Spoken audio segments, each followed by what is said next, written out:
நான் பல வருடமாக இந்த நோய்களை எல்லாம் எப்படி மருந்து இல்லாம, மாத்திரை இல்லாம குணப்படுத்துறதுன்னு பேசிட்டு வரேன். இது சம்பந்தமா ஒரு 19 வீடியோ இருக்கு. இந்த வகுப்பு பார்க்குற எல்லாருக்கும் ரிக்வெஸ்ட். அந்த 19 வீடியோவ வரிசையா பார்க்க வேண்டும். எல்லாத்துக்கிட்டும் இதுதாங்க பேசிட்டு இருக்கேன். கடந்த 20 வருடமாக ஒரு 19 வீடியோ வச்சுக்கிட்டு எல்லாரும் பாருங்க, பாருங்க, பாருங்கன்னு சொல்றாங்க. நீங்க ஒருவேளை யாராவது பார்க்கலன்னா அத பாருங்க. appakullam@gmail.comக்கு இமெயில் அனுப்பிச்சீங்கன்னா, APPA அப்பா KULAM குளம் appakullam@gmail.comக்கு இமெயில் அனுப்பிச்சீங்கன்னா, ஆட்டோமேட்டிக்கா 19 வீடியோ வரும். தயவு செய்து முழுமையாக பாருங்கள்.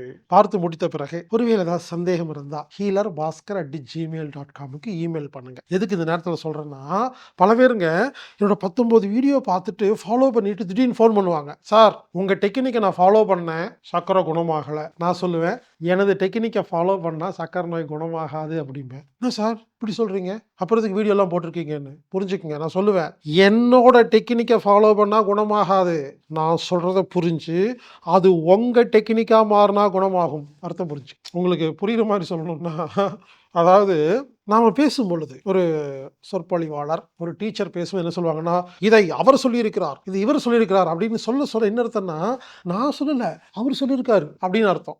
நான் சொல்றேன் அப்படின்னா புரிஞ்சிருச்சுன்னு அர்த்தம். புரிஞ்சுங்களா? இங்க பாருங்க, இதான் இப்படிதான் இப்படி பண்ணுங்க அப்படின்னா இது நான் சொல்றேன், புரிஞ்சுட்டு சொல்றேன்னு அர்த்தம். இது இப்படி செய்ய வேண்டும் என்று அவர் சொல்லியிருக்கிறார். இது இப்படி செய்ய வேண்டும். சில பேர் பேசும்போது பாருங்க, இவங்களை பொறுப்பே ஏத்துக்க மாட்டாங்க. அப்ப என்ன அர்த்தம்? இவங்களுக்கு புரியல, சொன்னதை சொல்லிட்டு இருக்காங்க.